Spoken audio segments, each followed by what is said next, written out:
të parë, pastaj rast pas rasti nuk di ta them që a është apo s'është i smur dikush, a ka vdekur apo s'ka vdekur një familjar apo. Po mirë, në një rast, nëse marrim do me thënë, nëse këto shkaqe nuk janë të arsyeshme, po janë të qëllimshme, çfarë mund të fitoj pala e paditur në rastin konkret? Pra, e bën për të fituar kohë, çfarë ndodh gjatë kësaj periudhe? Ose kush fiton dhe kush humbet? Për shembull në rastin e dosjes Partizani, që po zvarritet.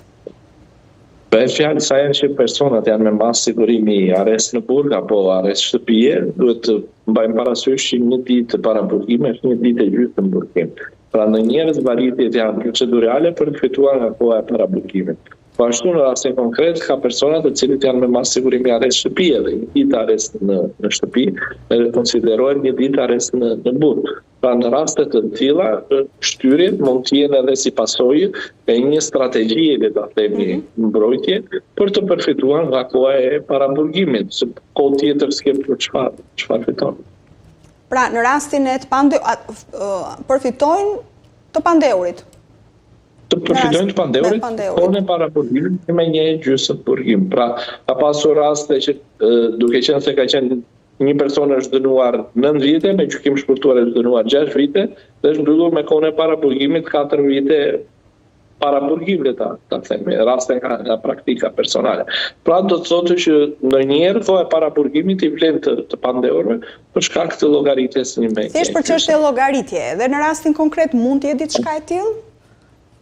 Nuk e besoj në rastin konkret, sepse në dijenin time vetëm zoti Maltezi është me mas sigurimi arrest shtëpie, të paktën se jam një saktë deri tani.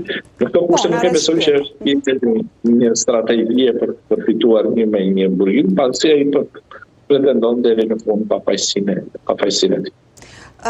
Edhe diçka, në momentin që kjo dosje kalon për gjykim, pastaj fillojnë seancat gjyqësore, apo jo, për gjithë ata që na ndjekin që ta kuptojnë, të cilat janë në varësi se si zhvillohen seancat, në varësi të numrit të dëshmitarëve, të pandehurve, dhe duke patur parasysh këtë dosje, mund të shkojë gjatë, zoti Hoxha, nga përmasat që ka jo? Për të shpjeguar për publikun për të bërë edhe një parantezë. Tani, gjykata ka 3 opsione. E para mund ta pushojë që është në gjendjen që janë akte. E dyta mund ta kthejë për rijetim duke caktuar detyrat konkrete të prokurorisë së posaçme dhe afatin konkret që duhet t'i kryejë këto detyra.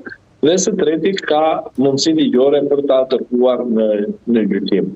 Duke qenë se kemi të bëjmë me një vendim njësues të praktikës nga ana e kolegjit penal të gjykatës së lartë me trup gjyqësore prej 5 gjyqtarësh, praktikisht gjykata e posaçme e ka të pamundur që ta pushojë çështjen në gjendjen që janë akte. Pra, opsioni i parë nuk qëndron. Nuk qëndron. Pra, e kam pothuajse të pamundur.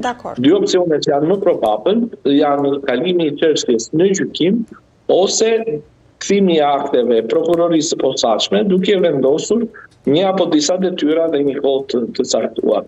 Unë besoj që kjo e dyta është më probabël, të paktën ashtu siç e mendoj, kthimi i akteve, sepse zoti Berisha pretendohet për korrupsion pasiv duke vendosur një mekanizëm të caktuar në funksion të dhëndrit të tij, por kemi të bëjmë me një vendim të Këshillit të Ministrave, i cili është një akt kolegjial dhe minimalisht të gjithë ministrat nënshkrues duhet të ishin pyetur të paktën një herë nga prokurori apo oficerët e policisë gjyqësore të prokurorisë posaçme